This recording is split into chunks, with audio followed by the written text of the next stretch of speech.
Kathy. All right. All right, good morning, everybody. This is our first attempt at recording Sunday school. And hopefully, if you don't like what you see, just close your eyes and listen. And I'm talking about me, not what's going to be up on the board. But this is an experiment. I want to include everybody in the class, those who are not able to be here, and give us an opportunity. This would give you an opportunity. If this works out, you can go back and watch me again. I mean, who wouldn't want more of Professor Greg, right? I mean, you just can't get enough. So anyway, welcome to the class. We miss everybody that's not here. We look forward to the time when we can all be together again, and we really miss you. You're an important part of the class, and we want you to feel involved. And I apologize for not doing this sooner, but I think going forward, we're going to do this and make it a part of our weekly process. So, we finally finished Exodus. And we're going to begin our study of Revelation today. And I have a few caveats before we get started. One of which is, as you well know, being in this class for a couple years,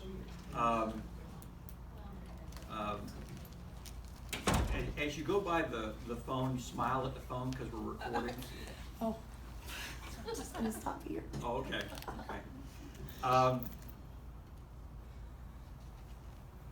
I am not the keeper of all wisdom. I'm not the keeper of a whole lot of wisdom. So this study is a study that we're all going to go through together. I am not going to, I have to pick a paradigm to go through to do this study, just because otherwise we're all over the place. And it would be hard to pull the information together if we're just, not choosing a stance to begin with. That stance does not necessarily mean that this is the truth, the way, and the ultimate and final translation or interpretation, I should say, of Revelation. But it's a way for us to begin. I don't want anybody to feel like they can't express their viewpoint.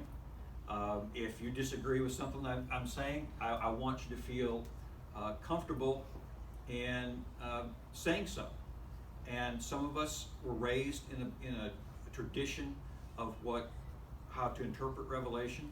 Others were raised in a different viewpoint or paradigm of that. So, at any rate, we're going to begin the study, and today is really going to be a preview.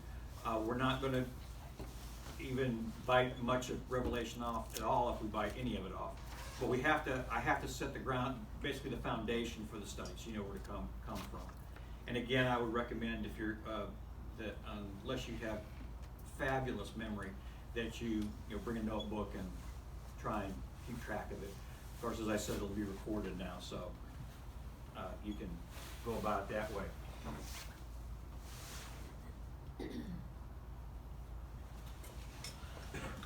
All right, so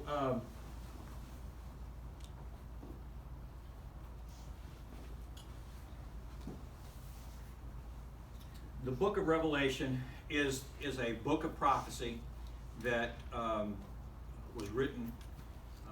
It's at the end of the first century. We're going to talk about that in a moment. And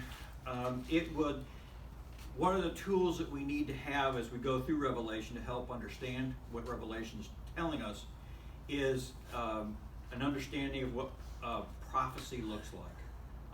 And where would we go to find out what a prophetic writing looks like? Where? Old Testament. The Old Testament. Okay. Yes, the Old Testament would be where we need to go.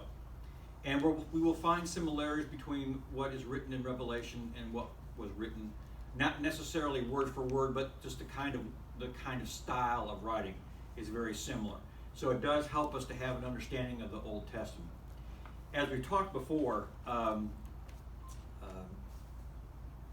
when this book was written, there was no New Testament. In fact, the letters had not even been collated at this point. The letters were out there, but they hadn't been collated into any kind of sense of what we have today is known as the Bible. So let's start this, and we will see in Revelation a paradox. And quoting Charles Dickens, it was the best of times, it was the worst of times. The book was written, one of the reasons it was written was to give some comfort to Christians who were going under persecution. And there was questions, as we have seen in other New Testament books. When is this all going to end? Why are we enduring all this persecution and everything? And Revelation is one of those responses to those questions. So the first question we have to ask ourselves is, was Revelation only for John's time? Now, that is going to create kind of the nub of the paradigm that you use to interpret Revelation. And we're going to talk about this in a moment. The other question we have is, was it for a future time? Okay, and this is what the debate back and forth of how you interpret Revelation, that's the debate.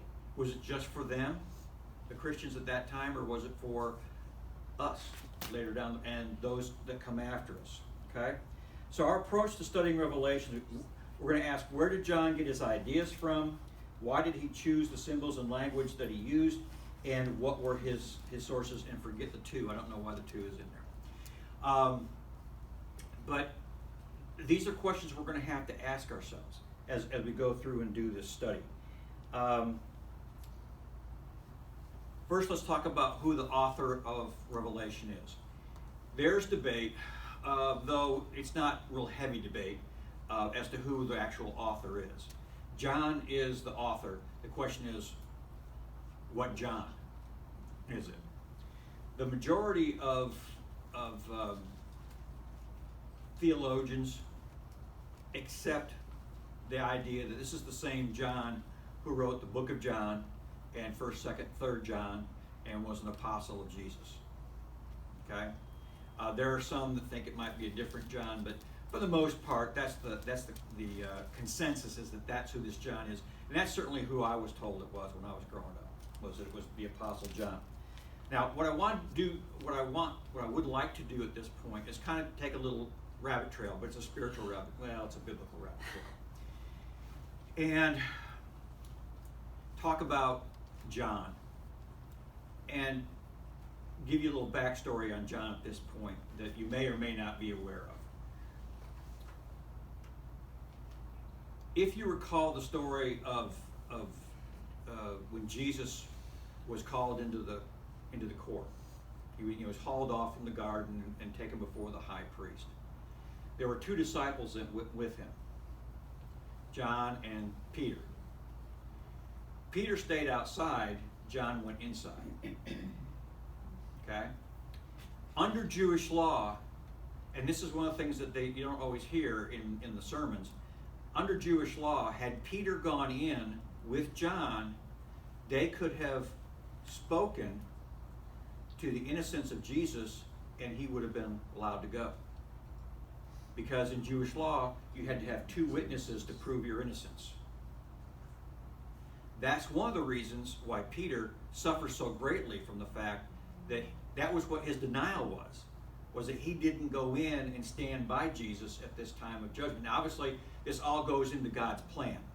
But there is a human element here that this is one of the reasons that Peter carries this guilt, is he realizes had he gone in and stood with John, then he could have gotten Jesus off. Okay? John went in. And because John went in and bore witness to who Jesus was, even though he had no impact on the judgment, he received a blessing from that. At this point, when we'll talk about this in a moment, when John was writing the book of Revelation, he was the last apostle. What had happened to all the other apostles? Martyred. They had to die for their faith. John did not. Now, there's a story, we went through this last time we did Revelation. There's a, I don't know if you call it a myth or a story. There is a story that the reason that John is on this island is because truth is he was preaching the gospel. Domitian didn't like it, and he was the Caesar at that particular time.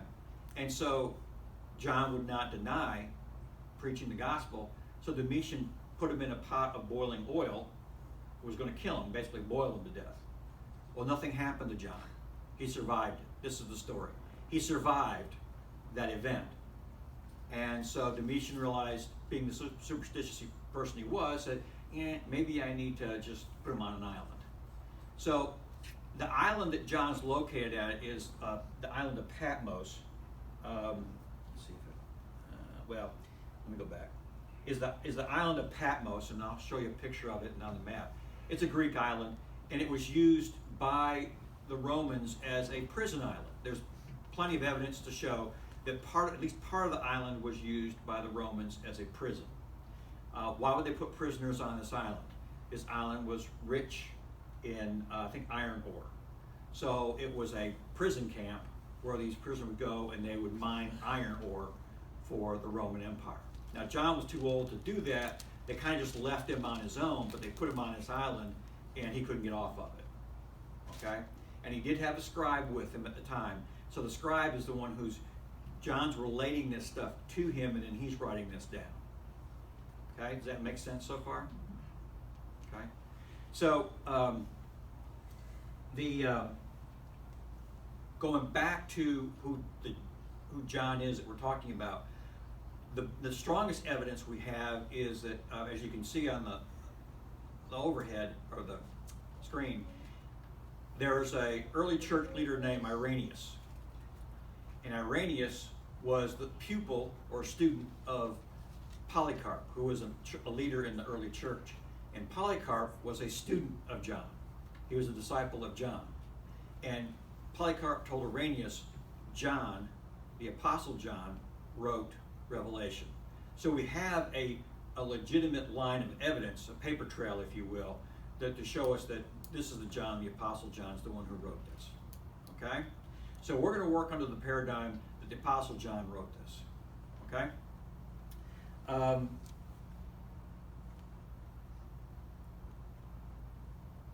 right, we'll go on. All right, so the importance of when it was written. There are two schools of thought or argument here. Is that we have the Nero period and the Domitian period in Roman history. Nero was the first one to persecute Christians.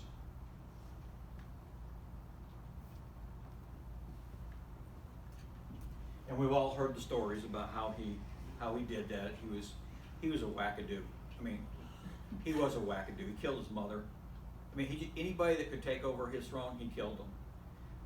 And he was just the stuff he did to Christians was just brutal. But his persecution was more localized. It wasn't throughout the kingdom. Okay? Domitian comes along, and his persecution becomes national. His persecution goes throughout the whole country. So it's much, much more intense than that of Nero. The persecution began, it's kind of interesting how that persecution began, because initially, when the Roman Empire occupied or conquered a region, they required the people to worship the way they did, which meant that they worshiped the dictator, whoever the ruler was whoever was Caesar at that particular time. When the Romans took over Israel,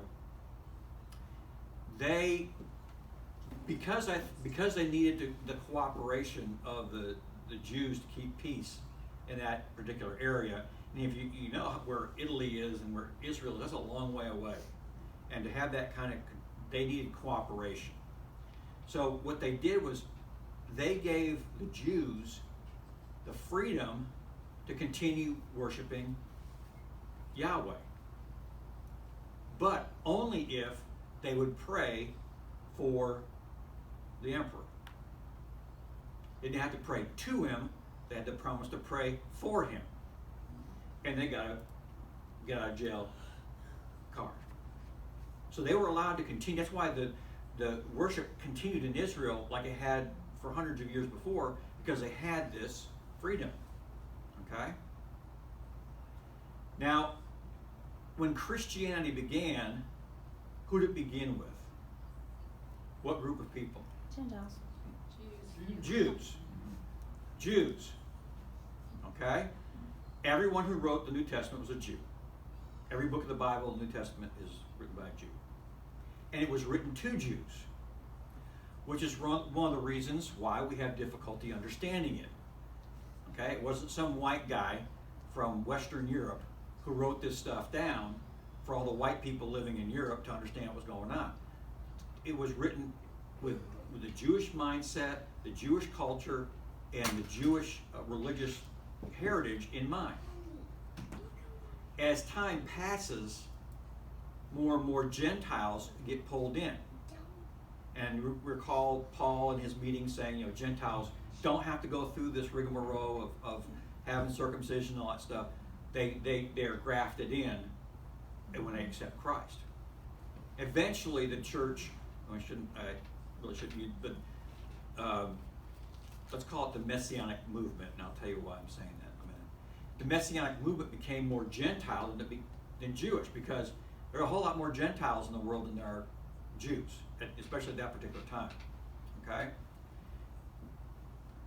And that's when we begin to see Christianity change, when it becomes more Gentile. So anyway, when Jews become Christians, the Romans didn't see Christianity as a separate religion. They saw it as a Jewish sect. So the Christians at that particular time were allowed to worship Jesus. The problem with that is that the Jews had rejected Jesus, and they didn't want to be associated with the Christians. They are not Jewish. Up until this time that we're talking about right now, Jews and Christians worshiped at the synagogue with each other, because that was part of their. Jesus was the completion of Judaism. He wasn't a separate religion, and so it's not until the Jews reject the Christians as being part of Judaism that the persecution starts, because now they don't have a get out of jail free card because they're not Jewish.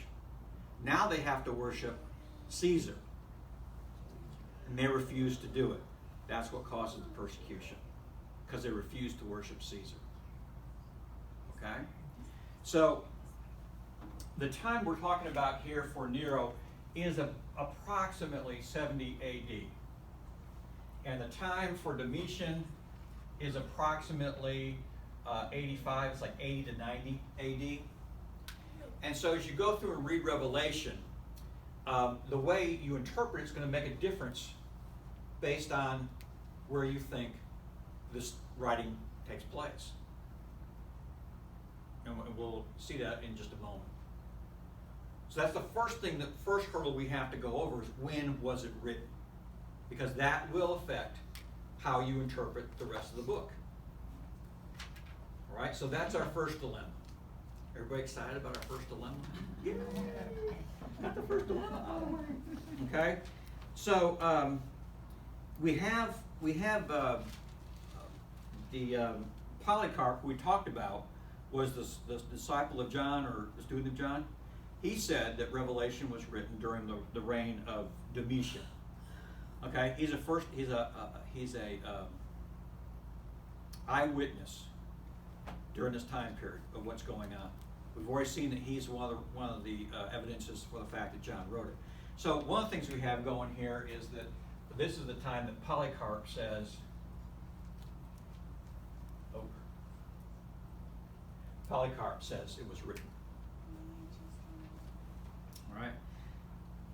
In order for, if it's this time, one of the things that comes into play here is the temple destruction.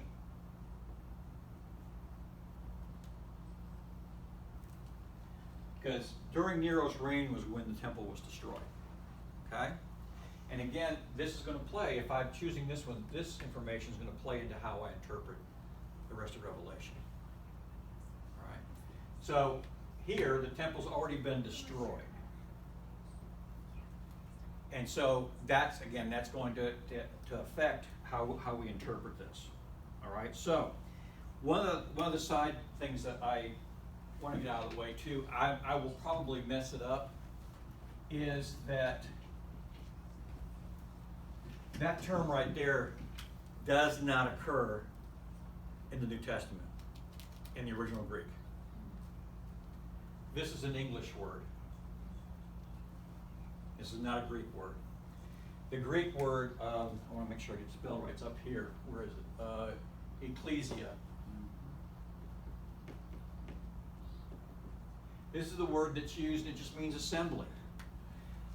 And the reason that church, I mean, it's not a big deal, but the thing is, if you all close your eyes and I say the word church,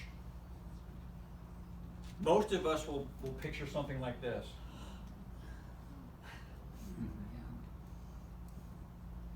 That. And you go inside and you see a bunch of pews, okay? There are some that are more spiritual than others, and we'll see the body of Christ and the people sitting there. You know, it's that old thing, what did we used to do with our hands, the hands thing, you know, here's the church, here's the steeple, electricity, all the people. And this was the children's ministry right here, because they were running around like crazy. But, I mean, that's the visual that we have in our culture, in the Western culture, is a church is a building. Now, in the last, 20, 30 years, we've kind of adopted a more universal definition for church, and it's the body, it's the people. And I mean, it was there before that, when the Catholic Church call itself Catholic is nothing more than means universal. It just means universal church. And so they're not talking, there's not a building that's called the universal church, it's the people. But we have a deeper understanding, I think, of the people being the church. So anyway, this is more in line with what actually took place. They didn't have a building in the middle of town that they went to worship. They were going to the synagogue and worshiping with their Jewish brothers and sisters. Okay? But the Christian group, the assembly, was called the ecclesia. So it was when they got together, it was called ecclesia. Okay?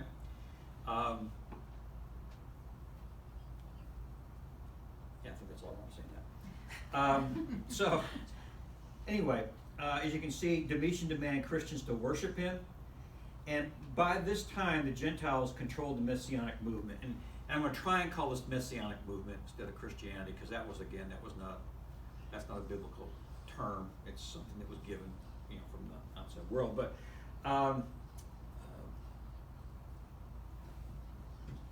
the movement for the church becoming less, the Christian faith becoming more Jewish, less Jewish and more Gentile, was becoming more profound, because as they were going out into the world, they were impacting Gentiles in greater numbers than they were Jews. Okay? So the other thing is that if we look at this date here, where are all the majority of Jews are in Israel, right? Right? In that region. Over here, diaspora has taken place, because there's no longer a temple, and they split and they start going throughout the whole world and move throughout the whole world. And again, those things that may seem small things now, but they will come into play as you take a look at Revelation and what some of these things mean. Okay, any questions on that before I go on? No? Okay, I'm not seeing as many glazed eyes as I did first time. All right, so here's the picture here's a map, and you can see where the arrow points to Patmos. It's a small island. There's nothing special about it, other than it was out in the middle of nowhere, and that's where they kept prisoners. Now, if you do a search, a Google search on Patmos, and you click on pictures, this place is set up for tourism now. So you're going to see nice buildings and swimming pools and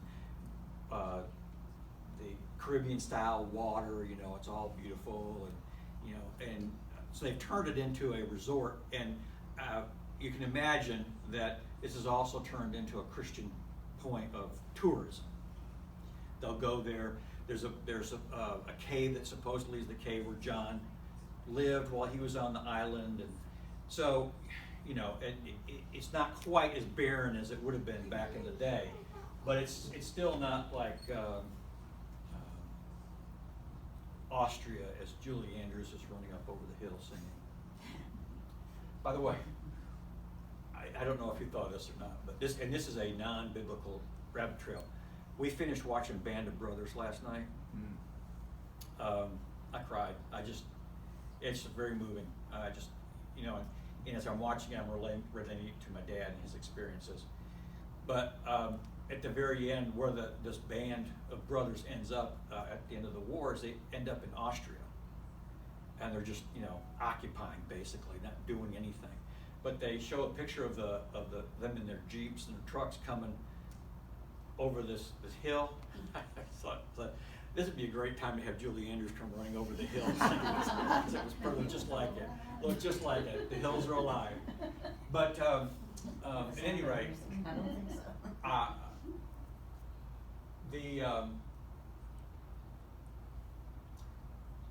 So they get the diaspora, they're spread out, and then because they were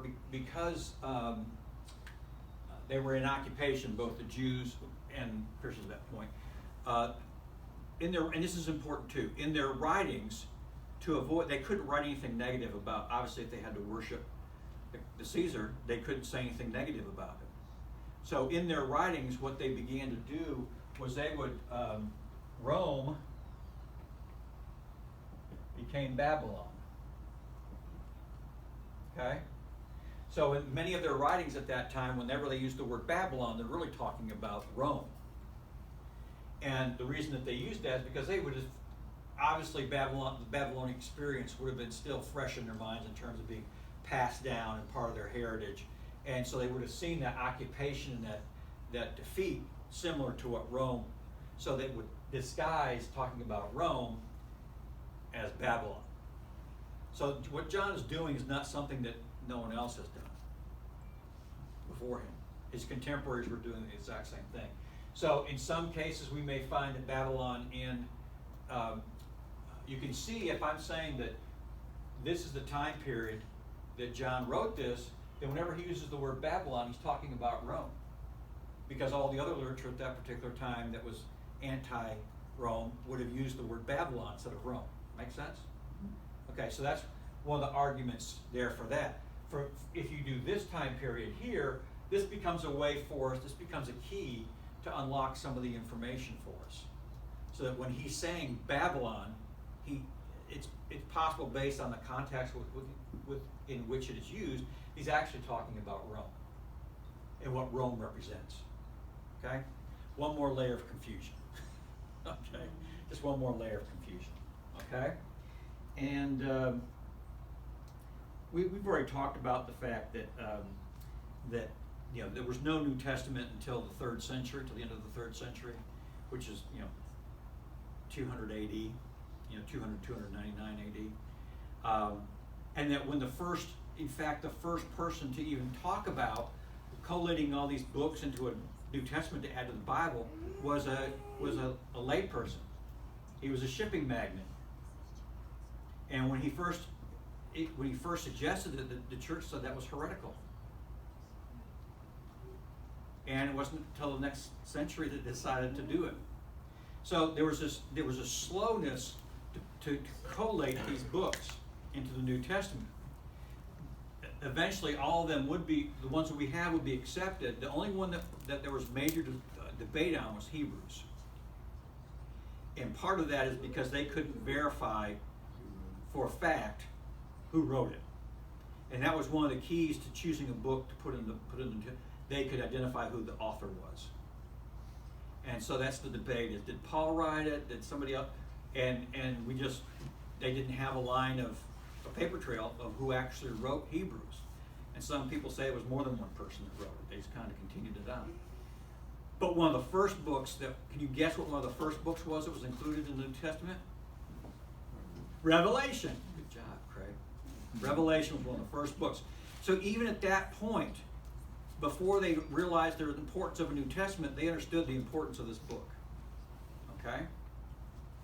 Now, if the book is written for these people here, it has no prophetic value to us. Because all this stuff has already occurred. There's no prophetic sense to it. And so the authors, well, I've got to talk about that in a minute, sorry. So this becomes a period piece, not something, it becomes just another book where we can kind of take some ideas from it and go, okay, this is still kind of going on now. We're dealing with the Roman type of government where it's all based on economy or whatever, military, blah, blah. And it doesn't really become a prophecy of what's going to take place in the end times. Okay? It becomes just a period piece. Here, now the book has application to everybody throughout all the ages, not just to the ones that were contemporaries of John. Okay? So you can kind of tell the direction I'm going to be going with the class. Okay? Now, it's not a fringe group that believes this. It's a pretty strong group that believes this is what's actually true. And we'll get to that in a second. So we can't just poo-poo this, but I believe this is where we're standing right here. So about 90 AD was when the book was written by John, approximately. Okay? There's the beautiful island of Patmos. I want to go there. Now, realize I tried to find the ugliest picture I could of Patmos to show you so you can get a sense of how barren it was. They didn't have tourism there at that particular time. No one wanted to go there. It was very barren, and there wasn't a whole lot of girls on the beach and drinks with umbrellas in them, that kind of thing. It was pretty stark. Okay, so now comes the fun part, and y'all that did this Revelation before will remember this part. It's painful. It's painful. There are 4 basic views when it comes to interpreting Revelation. And we're going to talk about those again because I want to create a foundation for our study. As you can see here, the first view is called the preterist view.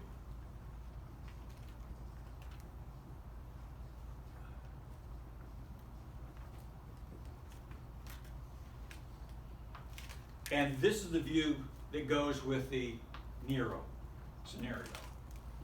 Because the preterist view goes with the idea that events occur in the past, which means that that everything has already taken place. Okay? The preterists also indulge in replacement theology. And so when they read about Babylon, that equals Israel.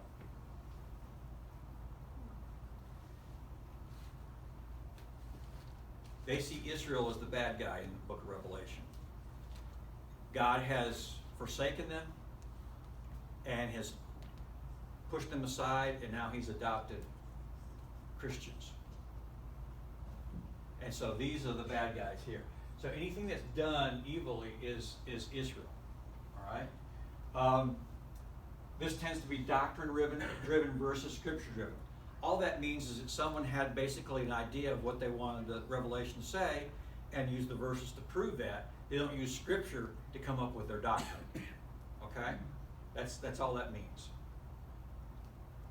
And the last point is it does not match up with history. Okay, it just doesn't, no matter how you work it. One of the biggest issues that this has right now is this event right here. the nation of Israel. They can't deal with this because their theology doesn't match Israel coming back as a nation.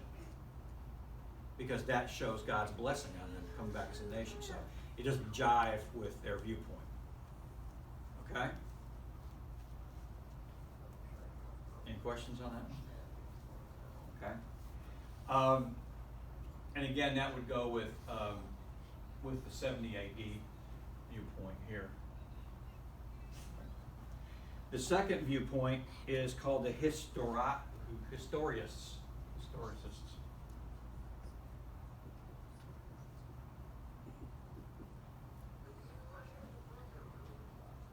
And they see Revelation as a symbolic picture of church history. So you'll see the seven churches.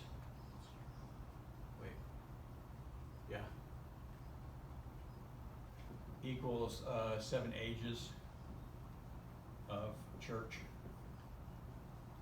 history. You'll also see that anything that has happened before in history is seen as it's all symbolic, and that the problem with this is it's only connected to the Western Church. When they put forth their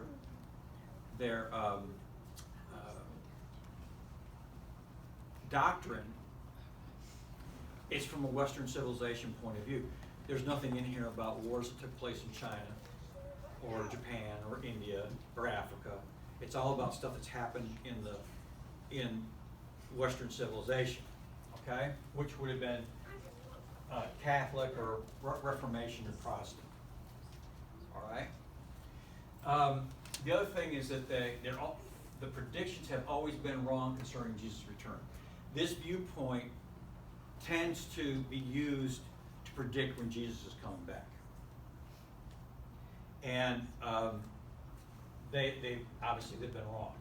Either that or we're in trouble here because we got missed. In fact, if I remember correctly, this viewpoint was very popular.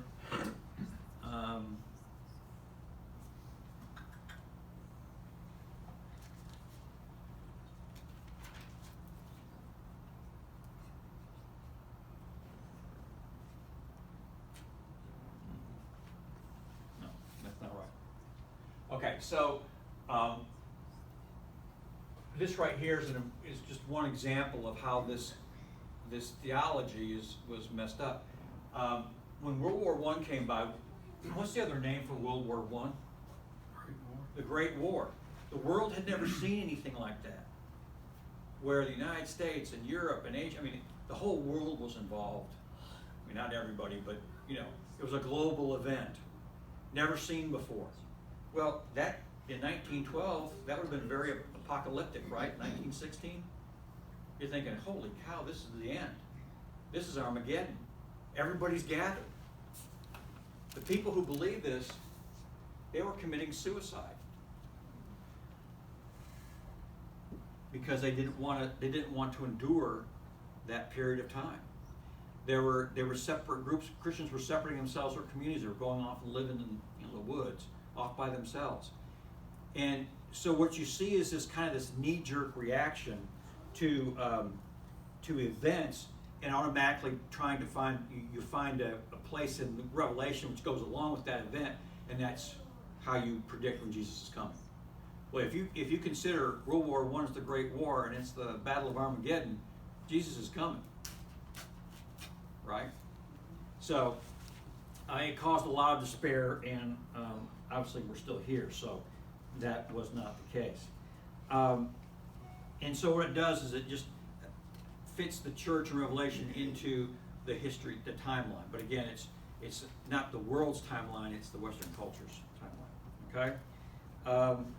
The next one is the futurist.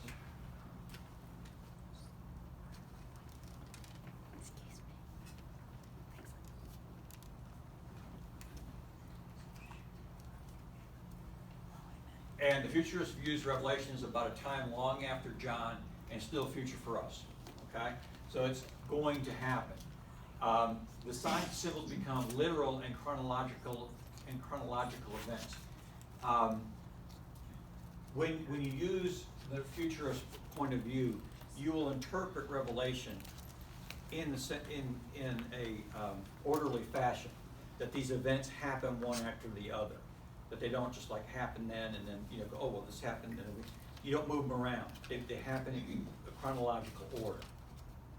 Okay, and that there are symbols that are used to talk about events and participants in these events. The visions and their content will happen in the same order that John received them, recorded them. G.K. Beale is a person that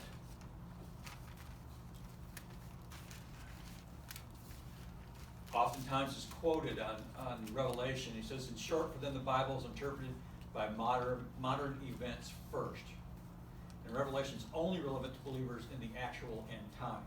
So it's good for us to know about it, but in terms of preparing people, if you're not really in the end times, then it's not a survival kit. Okay? And so that would mean that John wasn't writing it for Christians between his time and the end times. He was writing it strictly for the end times Christians. Okay? The last one is the idealist.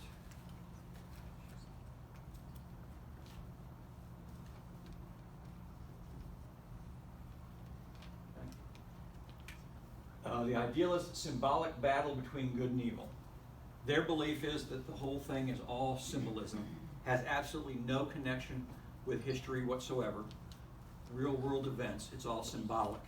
It's symbolic of God's battle against sin, and that there is no end time. That this battle just will go on. The letters to the churches are to all churches, which, yeah, they are.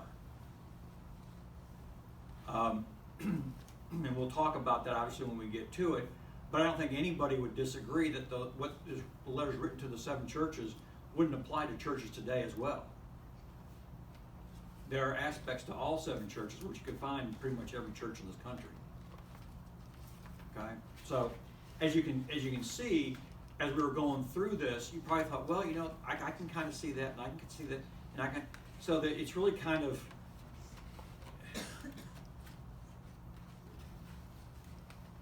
they all have a sense of, or a certain amount of what's the word? I don't want to say truth, but there's aspects to each one of these points of view that are viable. The problem is when you create this whole doctrine, this whole theology, based on this one point of view, and it doesn't match up, you've got to find ways to make Revelation fit your doctrine. And that causes a lot of problems. Because then you're essentially redefining or reinterpreting Revelation so that it fits, fits what your vision is or what your paradigm is for how to interpret it. Okay? And that's one of the things that we're going to try to avoid doing is getting ourselves into that, backing ourselves into that corner where it goes, well, this doesn't fit with what we believe, so obviously it's not, it doesn't, that's not important. Or obviously we're not understanding this because this is what we believe. And we're going to try to avoid doing that. Try to avoid. Can't guarantee it's going to happen. So the seals, bowls, and trumpets are emblematic of various church ages. So when those 7 things occur, those are 7 ages of the church, not that they happen in succession at the end times. Okay? And it's favored by, here's probably one of the biggest caveats about this particular view, is it's favored by high critics.